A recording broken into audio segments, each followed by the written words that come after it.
Salve, salve, galera do Minuto de Farmacologia, como vão? Tudo bem? Ó, de acessório novo hoje, hein?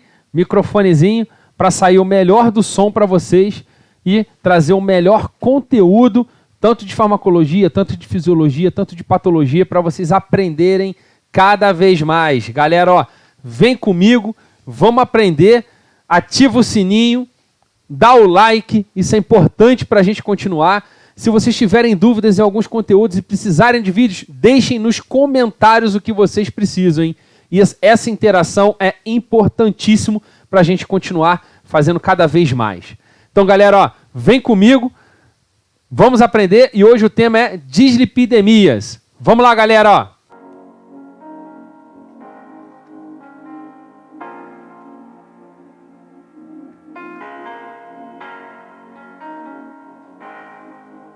Então, galera do Minutos de Farmacologia, vamos iniciar então o nosso tema de hoje, a descrição das dislipidemias. Preparados? Vamos lá? Então vamos lá, galera. Dislipidemias estão relacionadas à alteração dos níveis lipídicos plasmáticos. Entretanto, nós temos uma falsa realidade que gorduras e lipídios são coisas ruins. Porém, gorduras e lipídios têm alto interesse fisiológico. Então, os lipídios de interesse biológico, nós temos os ácidos graxos, triglicerídeos e os fosfolipídios. Qual é a função deles?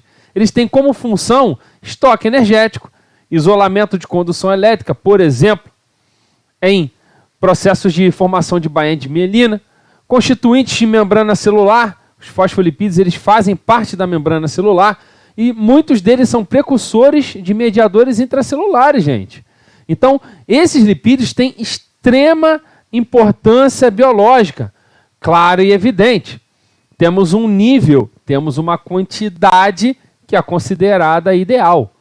O abuso, o uso excessivo, né, aumentado de lipídios e gorduras, aí sim nós estaremos gerando processo patológico, no caso das dislipidemias.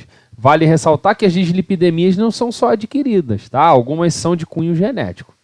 Mas vamos lá falar do lipídio de interesse biológico, do colesterol. O colesterol, cadeia longa, em torno de 22 carbonos. Ele é precursor de ácidos biliares, hormônios diferentes esteroidais e precursor de vitamina D. Então isso mostra a grande importância do colesterol. Junto com outros fosfolipídios, ele também vai estar compondo as membranas celulares. Como que esse lipídio vai ser transportado no nosso organismo, Bruno? Já que ele é gorduroso, é um óleo, como é que ele vai ser transportado no sangue que tem uma característica mais aquosa? Nós temos então proteínas especializadas no transporte de fosfolipídios, triglicerídeos, colesterol e ácidos graxos, que são as lipoproteínas. Então elas têm uma camada, né, compostas de lipídios e uma camada compostas de proteína, para que a gente possa fazer assim o transporte plasmático e essas proteínas, essas apolipoproteínas, vão interagir com receptores de membrana para ativar fatores enzimáticos e a disponibilidade desses lipídios para as nossas células. Existem alguns tipos de lipoproteínas. As lipoproteínas mais conhecidas são VLDL, LDL e o HDL. Porém, temos outros tipos. Temos o quilomicron, que é uma lipoproteína com muito ácido graxo, com muito triglicerídeo e colesterol, que geralmente vem da dieta, tá? Ela tem na sua superfície alguns tipos de apolipoproteínas, como a B48, a apoproteína E, A1, A4 e outras. E qual é o local de produção do quilomicron? No intestino. Qual é a função dele no catabolismo? Hidrolisar triglicerídeos através da lipoproteína lipase e captar o que é remanescente e levar para o fígado através da apoproteína E. O VLDL ele é menorzinho. Ele também tem triglicerídeos, né, e ácidos graxos, porém, da onde vêm esses triglicerídeos e ácidos graxos? Não é da alimentação, mas sim do fígado. Ele tem na sua superfície algumas apolipoproteínas. A síntese, a produção do VLDL é no fígado e ele tem como função, né, no metabolismo, a hidrólise dos triglicerídeos através da lipoproteína lipase. Temos o IDL, que seria uma lipoproteína intermediária, tá? Ela é produzida a partir do catabolismo do VLDL, ou seja, você vai tirando lipídios do VLDL, ele diminui de tamanho, é menos denso, vira o IDL, tá? E metade dele vai ser convertido em LDL, tá? E outra metade vai ser captada pelo fígado através da ApoE. O LDL, que é uma outra lipoproteína bem conhecida, ela tem somente ésteres de colesterol, tem a apoproteína B100 na sua superfície, ela é um produto de catabolismo do VLDL, ou seja, você vai retirando os lipídios do VLDL. E a ação dela no metabolismo é a captação mediada pela ApoB100 através do receptor de LDL que está no fígado. Então ele volta levando o resquício, né, para o fígado. Temos o HDL, que é a de alta densidade, né, que é mais densa, que é menorzinha. Tem várias proteínas na sua superfície. Ela é produzida no intestino, no fígado e no plasma, tá? E o mecanismo de catabolismo do HDL é a transferência do éster de colesterol para o VLDL, para o LDL. Então, o HDL ele acaba voltando para o fígado e ele vai ser preenchido com os lipídios, triglicerídeos e colesterol, e ele vai sair do fígado na forma de VLDL. Então, as apolipoproteínas elas estão na superfície dessas lipoproteínas para fazer essa interface. Então, nós temos alguns tipos: ApoA1, A2, A5, B100, B48, C1, C2, C3, ApoE e a Apo normal, que tem variabilidade genética. Tá? Temos aí o local de síntese, é variado, ou é no fígado, a maioria delas, ou no intestino, para fazer essa interface aí de comunicação através das lipoproteínas. Como que acontece, então, toda essa movimentação do metabolismo da lipoproteína no nosso organismo? Então, nós temos lá no início, na esquerda, na parte superior, o lipídio, ele vem da dieta. Esse lipídio que vem da dieta, ele vai ser captado lá no intestino, porque os ácidos biliares vão fazer a emulsificação dessas gorduras, e aí esses lipídios vão ficar menos complexos e ser absorvidos lá no intestino delgado. Lá, esses lipídios vão ser acondicionados no quilomicron. O quilomicron já vai estar na nossa corrente sanguínea, ele vai passar por capilares. Lá nos capilares, a lipoproteína lipase vai começar a fazer o catabolismo desse quilomicron. Ele vai reduzir de tamanho porque eu vou estar ofertando ácidos graxos, triglicerídeo para o tecido adiposo e tecido muscular. Logo após esse quilomicron remanescente, ele vai entrar no fígado através de um receptor para quilomicron remanescente, através da apolipoproteína ApoE, e vai ser captado assim o colesterol da dieta e armazenado lá no fígado. Quando temos a necessidade novamente de distribuir, né, o colesterol e triglicerídeo, ele vai sair na forma de lipoproteína VLDL do fígado. Então nós temos o VLDL aqui, o VLDL vai chegar no plasma, vai começar a correr por diversos tecidos, nos capilares temos a atividade de novo da lipoproteína lipase, disponibilizando ácidos graxos para tecido adiposo, tecido muscular para as células. Esse VLDL, por perder, né, colesterol e triglicerídeo, ele diminui de tamanho, se transformando em IDL. Esse IDL, parte dele volta para o fígado e vai compor lá o colesterol endógeno para novamente sair na forma de VLDL. Outra parte dele vai diminuir a sua densidade e virar o LDL. Esse LDL tem dois caminhos. Esse LDL pode voltar para o fígado através de receptores de LDL, ou ele pode ir para tecidos extrahepáticos, onde vai ser colocado esses triglicerídeos e colesterol nesses tecidos extrahepáticos. Nesse momento, esse LDL diminui sua densidade, diminui o seu tamanho e vai se transformar em HDL. Esse HDL, com a atividade da lecitina-aciltransferase, vai ser convertido em IDL para retornar ao fígado e novamente sair como VLDL. Então esse seria o nosso metabolismo fisiológico relacionado à presença de lipídios. Bruno, quando que acontece as dislipidemias? Quando a gente tem alguma disfunção aqui nesse controle aqui. Então, desta maneira, a gente tem um aparecimento de algumas dislipidemias. Como que eu vou determinar esses lipídios, né?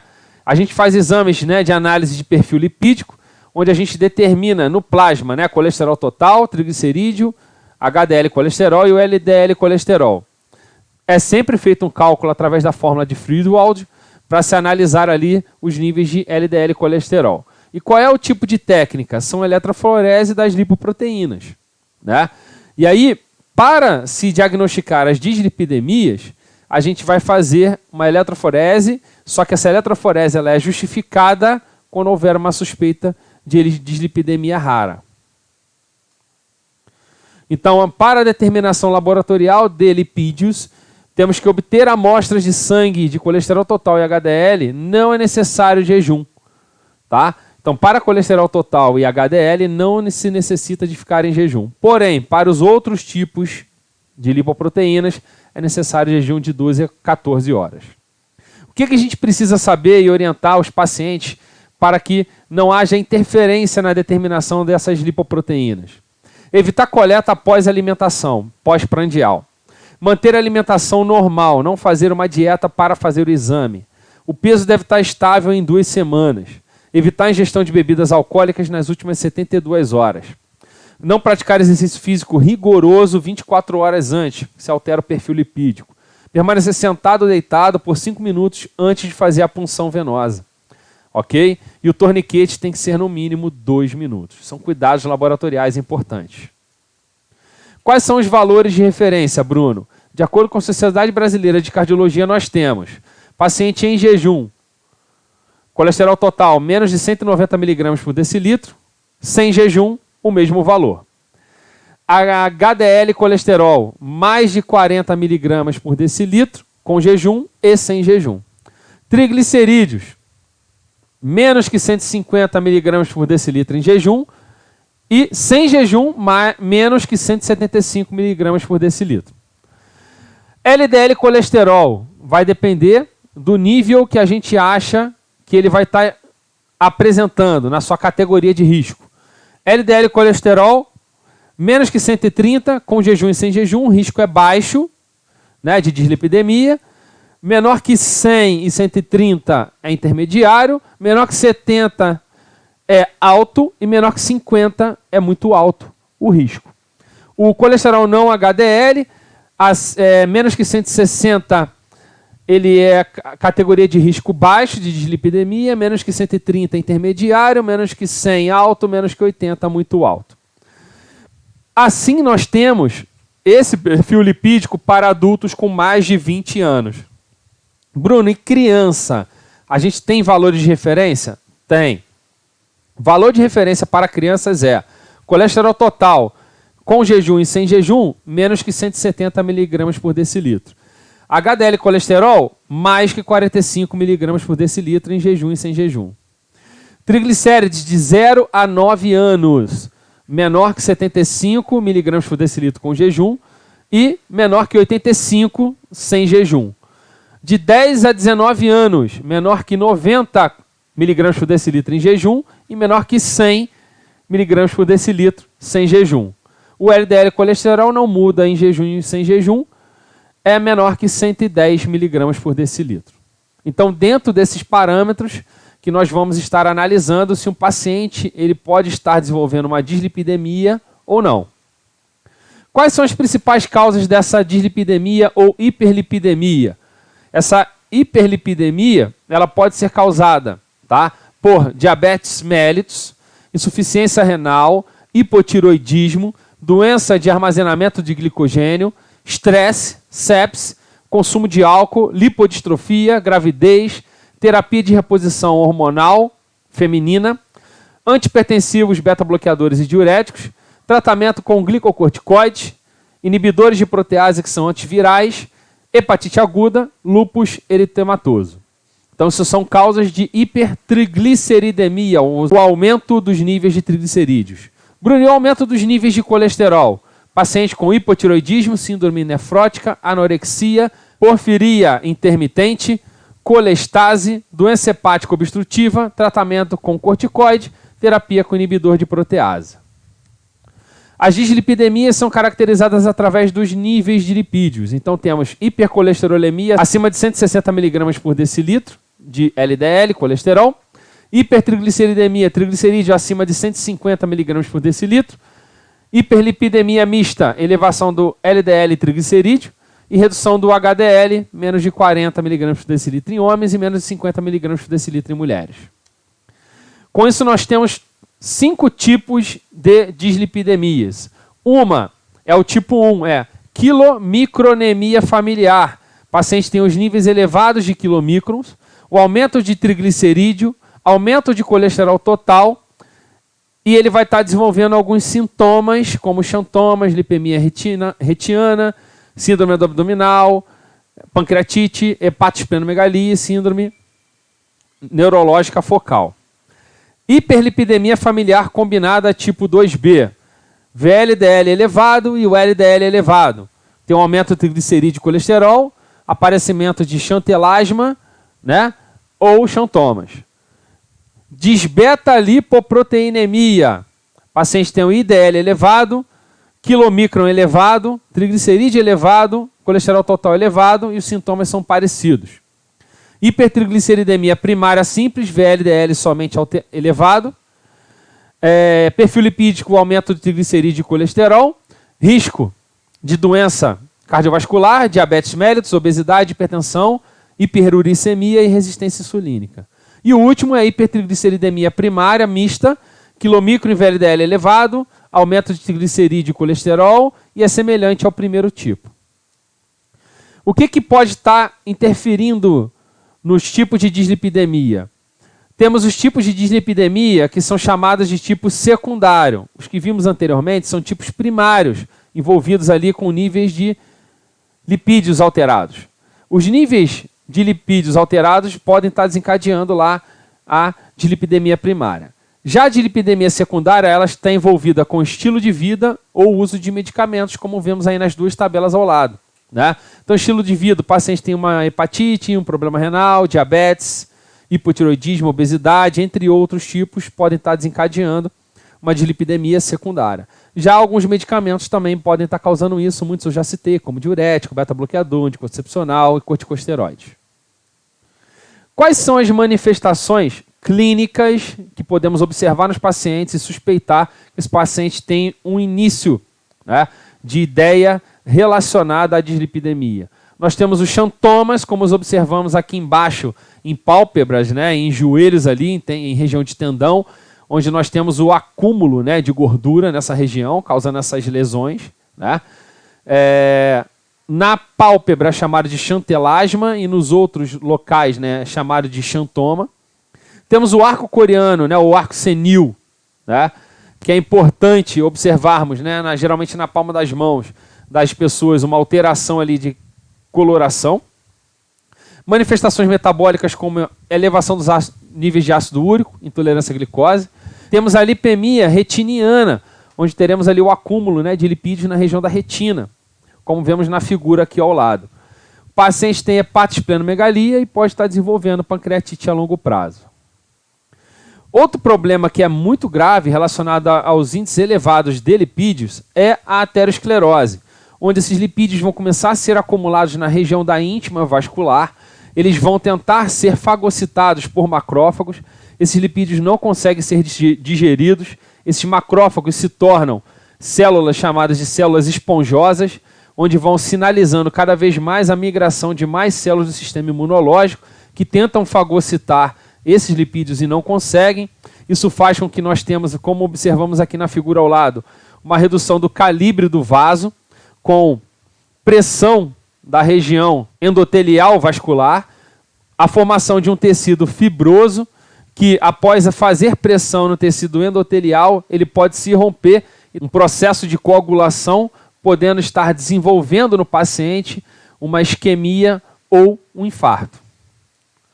Então, as principais complicações de desenvolver uma aterosclerose é uma doença aterosclerótica coronariana, como eu disse, né, angina ou infarto, doença aterosclerótica cerebral, como acidente vascular encefálico, doença vascular periférica, com perda de oxigenação de membros, principalmente, e, a longo prazo, falência renal. Bruno, como nós podemos evitar, né, o aparecimento desta aterosclerose, dessa dislipidemia?